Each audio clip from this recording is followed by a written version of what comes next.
Mr. Blind, you've got a question up for you first. Gareth, in a world with less worthy purpose than before Industrial Revolution, what if the purpose of your job is a bit crap? ?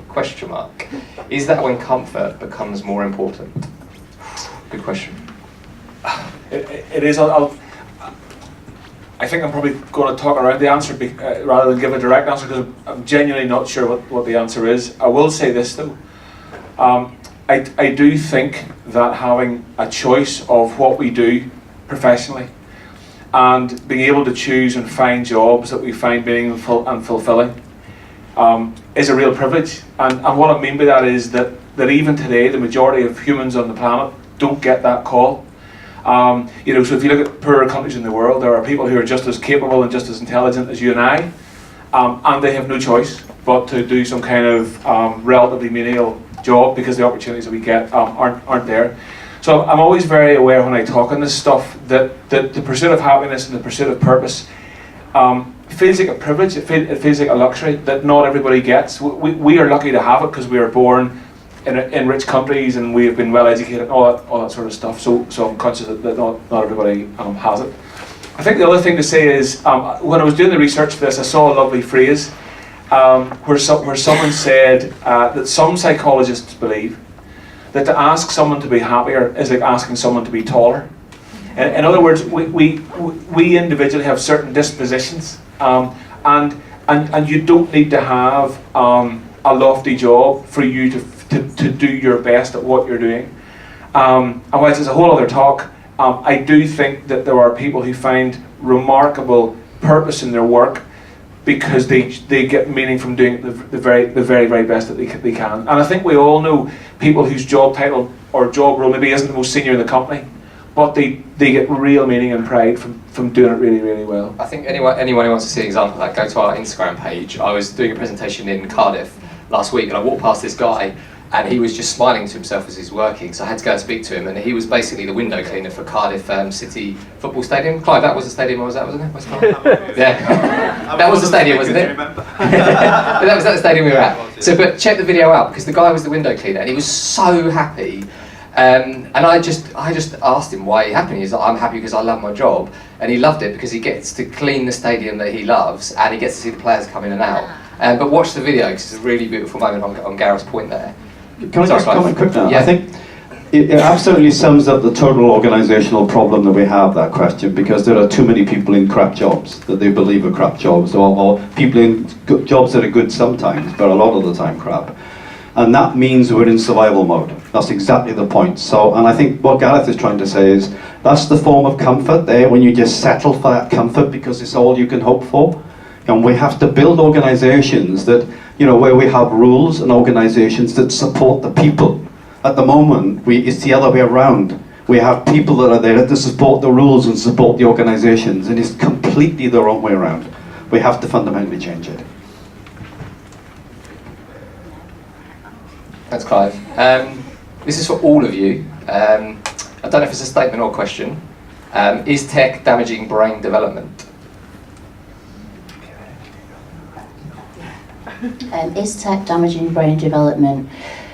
I don't think it is. No, I think I know that we know the stats. I think it's not tech, is it? It's the people and how they use it. So technology, without a doubt, is fantastic. I love working in a technology business. Technology, you only have to watch the things that it's achieving and help us achieve. It's not technology that's damaging brains, it's people not being able to bloody rein it in and use it sensibly.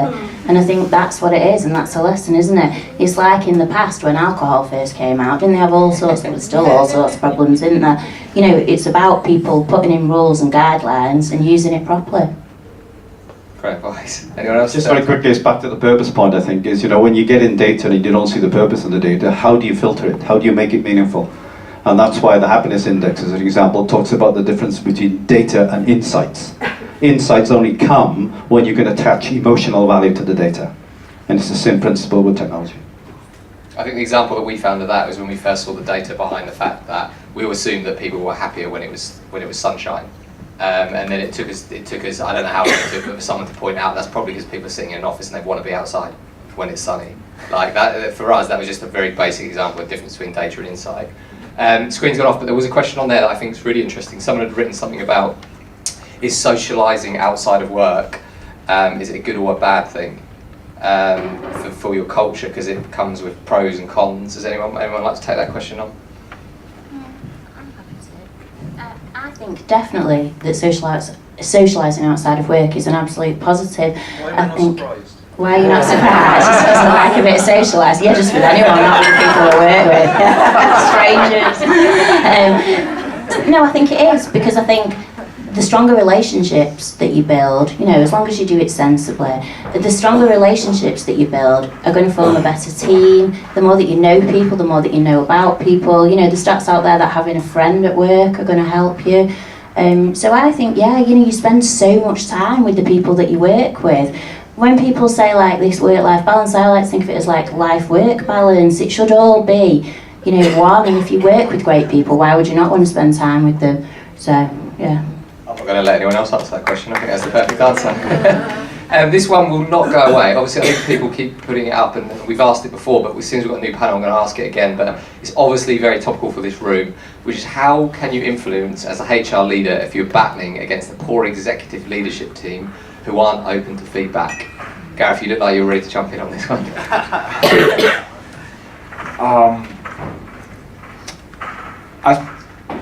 I think you've got to find a new leadership team. I'm sorry to give such a cop-out answer. I think you've got to go and find a team of people. Can you change them though? You can have a go. I'm conscious that Kate's with us, and I'm sure she's much better placed to answer it than I am. But I mean, I think you can certainly have a go. You know, who aren't open to feedback. I don't know, Matt. I think for me, thinking about the finite energy that I have to get stuff done, if in those circumstances, I think I'll go and find a different team. But that might be a cop-out answer. I bet you Kate is a much better. Clive, First, and I'll give you the prime spot. all three of them want to have a go here. Yeah, this is absolutely important because, look, those ultimately, the guys that you were talking about, let's be realistic, you can't engineer them out of the business. But they're on a burning platform. You know, they are facing a cliff edge and they're going to have to get out before very long unless they change their ways. Because it's people in general and the organizations they choose to work for that would actually create the impetus to redefine what leadership is all about. We need people that connect with people and not run through some control structure that they call hierarchy. So they will change, they'll have to change. And to offer you some hope, you know, more and more CEOs are recognizing this and recognizing they have to have the sort of structures that work on commitment and connection, not on hierarchical control. And they're the ones that are going to lead us into the next generation. Now have hope, hold on in there, because the people who are hanging on to the past, their days are numbered. That's a good answer. So what I think is, and what I've done at Chess is, you have to cut your losses sometimes, don't you? And sometimes you have to focus your energy where it's going to work. So there are always going to be people who aren't going to believe. In every single organisation, there's always going to be people who are old-fashioned. There just is. So I believe in safety in numbers. So what we've got at Chess is cultural ambassadors that aren't in leadership positions, but are the people. So the more people that you get from every site, representing the voice of the people in a really positive way, so it's not like challenging all the time, then people can't fail to listen to it, because it becomes more people saying that than saying what the CEO might be saying. I'm lucky because the CEO is very supportive where I work, but there are other people on the board who aren't as engaged in culture. And what I did at first was like, you know, like when you just like ramming at a gate, and I was thinking, I'll get them to believe, I'll do it. And of course that's not going to happen. So don't waste your energy on those people. And there will be people who will come round to it. There absolutely will be. And I think getting the people behind you is what works. We have got a mystery star panellist, Tim Story, who wants to come up and also answer this question. Oh, come on, Tim. Tim running. Hi there, for anyone who doesn't know, I am on Strategy Director here at the Happiness Index. And I just wanted to add to this because working with our clients, we deal with this all the time. And I've got a couple of points which I just thought would be really helpful to make for some context. The first of which is around storytelling. So although we work in data, well, not although, we work in data, but ultimately it is about generating insight from the data that you collect, and it's all about how you tell the story. And as HR professionals, potentially, go and speak to your marketing people, because they're experts in telling stories, and they've been experts, I would say, over the last 10 years or so in being able to influence at the most senior level. And probably the biggest challenge I would say that HR faces is, how are you going to start influencing your board? If you should be on the board, if you're not, make sure you're thinking about how you can influence them. And using data is, it's a common language. So for me, making sure you're telling the story really clearly through the data is important. Thinking about your language is really important. And ultimately, if you can get into the mindset of the people that you need to influence, that is the easiest way to start to convince them. So you're not facing any other challenge, you're not facing a challenge that other people aren't facing, but you're probably newer to the party than most other disciplines in your business. So that would be my sort of words of advice. Tim, I think that was good enough to take the extra stall here. Join the Okay, cool. So last question, again, it's gone off, but someone has asked the question, which is, I've got a CEO that basically keeps coming back with loads of ideas, but we're not Google. Like, as in we don't have the budgets of Google. I'm assuming that's what they meant, and so they're always coming back from a book going, oh, Google are doing this, Amazon are doing this, but they're not. They don't have that resources. Have you guys got any advice? It's the last question, so if you're happy to all of you to answer it, that'd be a good way to sum up, and then I'll go into closing. So I think you have to think small, because it's the small things that make a difference, and we can't all be like Google, we're just not going to be, are we? So for me, what we've done is just implement really small things, really realistic things that we can do, that we can follow through with, that we can achieve, and we've got people to say what they want, and we've mapped it out, so each month people know what's happening. And I think that's it, rather than trying to do the massive things, take on the small things first. Totally agree with that. In addition to that, it's all about the vision. I think it's a wonderful problem to have a CEO who's got bags of ideas. It sounds like he or she wants to be engaged in this.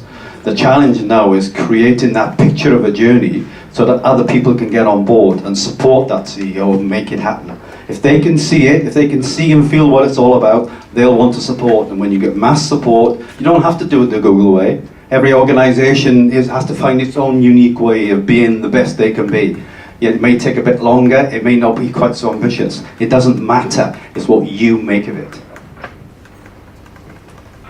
Yeah, just to back up what the other two guys have said, I suppose I go back to that Maya Angelou quote, which I'm sure you've heard. People don't remember what you said, people remember how you made them feel.